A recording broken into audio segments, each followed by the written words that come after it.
नमस्कार दोस्तों, स्वागत है आपका स्टूडेंट टेम्पल एकेडमी के यूट्यूब चैनल पर। हम राजस्थान पुलिस सब इंस्पेक्टर भर्ती के लिए राजस्थान हिस्ट्री का कोर्स कर रहे थे। अब तक हमने प्राचीन सभ्यताओं के बारे में पढ़ा।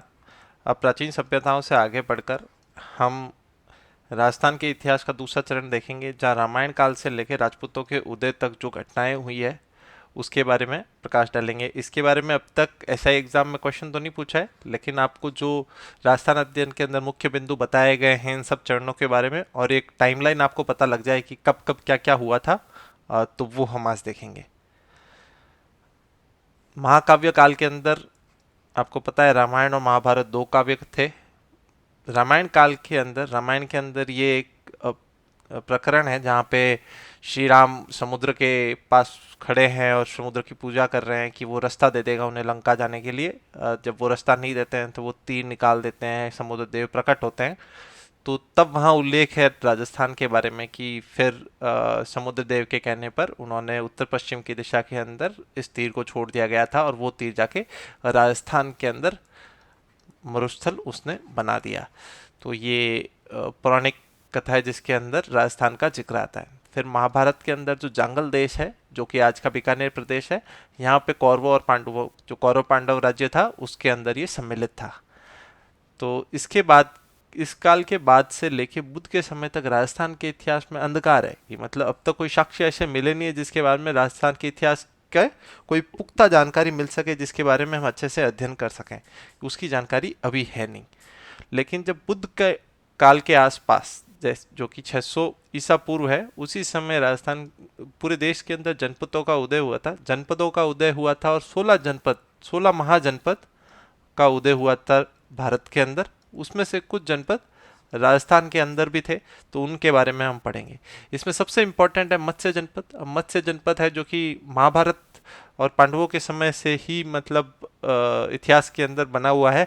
अगर आपने महाभारत देखी है बी आर चोपड़ा जी वाली, तो उसके अंदर आपको याद होगा कि जो पांडव अपने अज्ञातवास के लिए वो मत्स्य देश, विराट देश के अंदर जाते हैं, और वहाँ पे ये अर्जुन ब्रह्मला बने होते हैं और सब उनका अज्ञातवास तोड़ने के लिए जब आते हैं, तो ये अर्जुन का विराट युद्ध होता है जहाँ पे वो भीष्म पितामह, कर्ण और सभी कौरवों को एक साथ पराजित कर देते हैं। तो ये वहाँ पे इसका मेंशन है। फिर जो विराट देश की राजकुमारी थी उत्तरा, उसका इनके पुत्र अभिमन्यु से शादी होती है और उन्हीं का जो पुत्र होता है परीक्षित, वो पांडवों का आगे जाके राजा बनता है। ये तो हो गया पौराणिक दृष्टि से कि मतलब जो महाभारत के हिसाब से क्या था मत्स्य जनपद।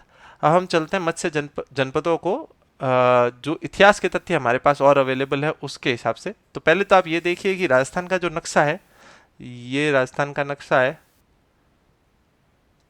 तो इस राजस्थान के नक्शे में आप देखेंगे एक तो मत्स्य जनपद है वो आ रहा है, ये थोड़ा सा एक सूरसेन जनपद है और थोड़ा सा ये कुरु जनपद है। कुरु जनपद और सूरसेन जनपद ऐसे हैं जो कि थोड़ी थोड़ी सी इनके हिस्से राजस्थान में आते हैं। ये मुख्यतः राजस्थान में नहीं है, मुख्यतः राजस्थान में मत्स्य जनपद ही था। तो हम कुरु और सूरसेन नहीं पढ़ेंगे क्योंकि ये आपकी एनसीईआरटी में, ये आपके राजस्थान अध्ययन की किताब में दिया हुआ नहीं है और इसके अभी तक तो जनपदों से लेके अब एक भी क्वेश्चन नहीं पूछा है। तो आप मत्स्य जनपद को फोकस कीजिए। ज्यादातर परीक्षाओं में आरपीएससी मत्स्य जनपद से रिलेटेड ही क्वेश्चंस पूछती है। तो मत्स्य जनपद की राजधानी थी विराटनगर। इसका छेदी जनपद जो आपका ये, यहाँ पे एक चेदी जनपद हुआ करता था। उसके साथ बड़ा संघर्ष था, कुछ समय तक किसने मत्स्य जनपद के ऊपर अपना बाहुल्य स्थापित कर दिया था, उसको जीत लिया था, लेकिन बाद में मत्स्य जनपद ने अपनी स्वतंत्रता फिर से प्राप्त कर ली। लेकिन जब मौर्य काल आता है उस समय ये पूरा पूरा जो जनपद एरिया है पूरा पूरा अशोक के अंदर आ जाता है और जनपदों की स्वतंत्रता छिन जाती है। उसके अलावा जैसे कि हमने पिछली क्लास में पढ़ा था कि जो हूण शासक मीरकुल था, इसने बैराट को नष्ट कर दिया। बैराट और कुछ नहीं, आपकी विराटनगर ही है जयपुर के पास, तो इसी को बैराट कहा जाता है। तो ये आप देखिए कितना बड़ा मत्स्य जनपद था, जयपुर से लेके यहाँ तक आपका इसका फैलाव था। तो मिहिर कुल शासक ने बैराट को नष्ट कर दिया था। तो ये छोटी छोटी चीजें आपको याद रखनी है। विराटनगर इसकी राजधानी थी, चेदी जनपद के साथ इसका संघर्ष था। मौर्य काल, अभी हम जब मौर्य काल पढ़ेंगे तो उसके अंदर और डिटेल में देखेंगे कि मौर्य काल के अंदर क्या क्या हुआ राजस्थान के अंदर अनेक जनपदों में, जिसके अंदर हम मत्स्य जनपद भी देखेंगे। ये तो था महाजनपद। इसके बाद में जब सिकंदर का आक्रमण भारत के ऊपर हुआ, उसके बाद में जो यहाँ पे पंजाब में रहने वाली बहुत सारी जातियां दक्षिण की तरफ आने लगी और ये दक्षिण में आके ये जातियां थी मालव, सिवी, अर्जुनायन। सो ये सारी जातियां नीचे आती गई। तो सबसे पहले आपके जो योधे करके एक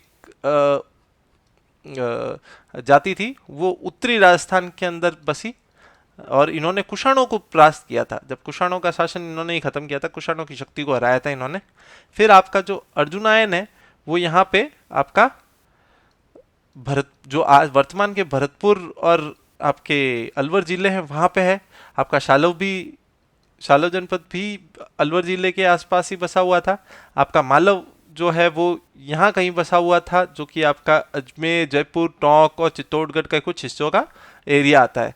फिर आपका जो शिवी जनपद है वो यहाँ पे स्थित था, जो कि वर्तमान चित्तौड़गढ़ के आसपास है। तो ये आपका एक मैप में भी आप देख सकते हैं, योधे, अर्जुनायन, शालव, मालव और शिवी। इस तरीके से आपको याद रखना है। प्रश्न यही पूछा जा सकता है कि वर्तमान में ये कहाँ पे है। शिवी जनपद नगरी और चित्तौड़गढ़ के अंदर है, जैसा कि हमने मैप में यहाँ पे देखा। शालव जनपद अलवर में है। मालव जयपुर के अंदर पहले मुख्यतः था, फिर धीरे धीरे चित्तौड़, टोंक और अजमेर के अंदर भी फैलता गया। इसके अलावा अर्जुनायन जनपद है वो कि भरतपुर अलवर के अंदर है, और योदव है जो कि उत्तरी राजस्थान के अंदर यहाँ पे हनुमानगढ़, गंगानगर के इलाकों के अंदर था। ये था जनपदों का काल। इसके बाद में जो एक पीरियड जो आता है गुप्तों का काल था। गुप्तों का काल में जो जनपद है वो अर्ध आश्रित थे। ये जनपदों को खत्म नहीं किया था गुप्तों ने, मतलब उनकी आदि स्वतंत्रता अब भी थी। वो साम्राज्य के ऊपर डिपेंडेंट रहते थे, लेकिन गुप्तों ने उनको ज़्यादा इंटरफेयर नहीं किया, ज़्यादा उनके अंदर हस्तक्षेप नहीं किया।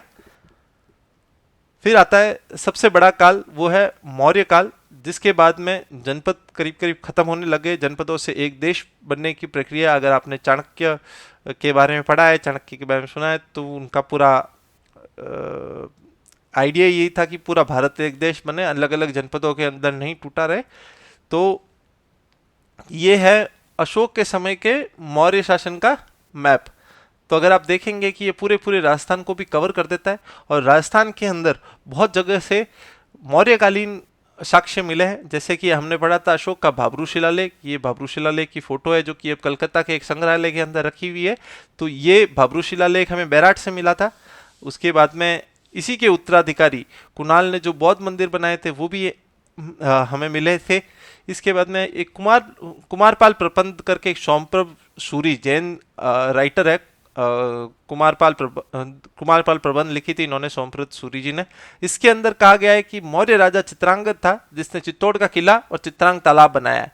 तो चित्तौड़ का किला और चित्रांग तालाब का जो हमें मिलता है कि ओरिजिन कहाँ से हुआ होगा, तो वो मौर्य राजा चित्रांगद के द्वारा हुआ होगा, ऐसा कुमारपाल प्रबंध में सोमप्रभ सूरी कहते हैं। ये एक जैन राइटर थे।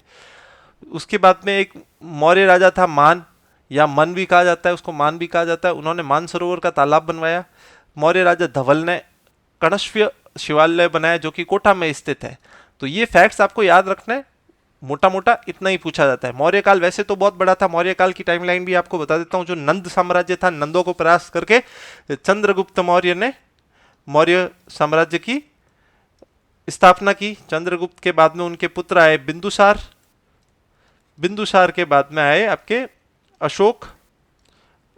अशोक का उत्तराधिकारी था कुणाल, और कुणाल के बाद वालों को पढ़ना इतना इंपॉर्टेंट नहीं है, लेकिन ये छोटे छोटे राज्य राजा थे, तो हमें पीढ़ी दर याद रखने की जरूरत नहीं है। लेकिन आपको याद रखना है कि चित्रांगद ने चित्तौड़ का किला बनाया था, राजा मान ने मानसरोवर बनाया था, और धवल ने कणस्व शिवालय बनाया था आपका कोटा के अंदर। और ये तीनों ही मौर्य राजा थे। ये इतना इतना आपको याद रहना चाहिए। इसी के ऊपर ऑप्शन बेस्ड क्वेश्चन आपको देख के सॉल्व करना है। इसके बाद में जब मौर्यों का पतन हो गया, उसके बाद में कुछ और साम्राज्य आते गए, और जो अंतिम बड़ा साम्राज्य था हर्ष का राज्य। तो हर्ष का राज्य जो अगर आप देखें, तो हर्ष का राज्य पूर्णतः राजस्थान के ऊपर नहीं था जैसे कि मौर्यों का राज्य था। तो ये हर्ष का राज्य इतना बड़ा था। ये प्रभाकर वर्मन जी के बेटे थे। ये दो भाई थे, राज्यवर्धन और हर्षवर्धन। राज्यवर्धन की मृत्यु हो जाती है युद्ध के अंदर, हर्षवर्धन राजा बनते हैं। इन्होंने बड़ा साम्राज्य स्थापित किया था 600 ईस्वी के अंदर। तो ये आखिरी बड़ा साम्राज्य था। उसके बाद में जो है राजस्थान के अंदर राजपूतों का उदय होता है। अब राजपूतों का उदय होता है, उसके बाद में राजपूत शक्ति किस तरीके से उत्तर भारत के अंदर प्रभावशाली होती है, और मुख्यतः राजस्थान के अंदर उनके कौन से जो घराने जन्म लेते हैं और कौन सी जगह पे किन किन राजपूत वंशों का राज्य था और इनकी उत्पत्ति कैसे हुई, इन सब के बारे में हम अगली क्लास में पढ़ेंगे जब हम राजपूतों को शुरू करेंगे। तो इस क्लास के साथ आपका जो प्राचीन इतिहास है राजपूतों तक का, तो उसको हमने कवर कर दिया। एक तो आपका प्राचीन सभ्यताओं का एक था, और दूसरा था हम रामायण से लेके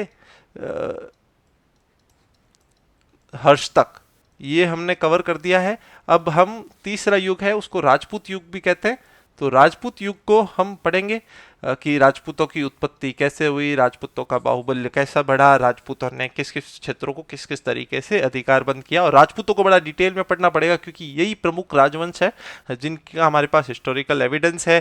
तो जब तक ही मुगल भारत में नहीं आ जाते हैं तब तक इनका बड़ा वर्चस्व रहेगा राजस्थान की इतिहास में, और उसके बाद में भी रहेगा। बहुत सारे युद्ध उसके बाद के भी हैं, तो वो भी हम देखेंगे। तो अगली क्लास के अंदर हम राजपूत युग को शुरू करने वाले हैं। ठीक है, धन्यवाद।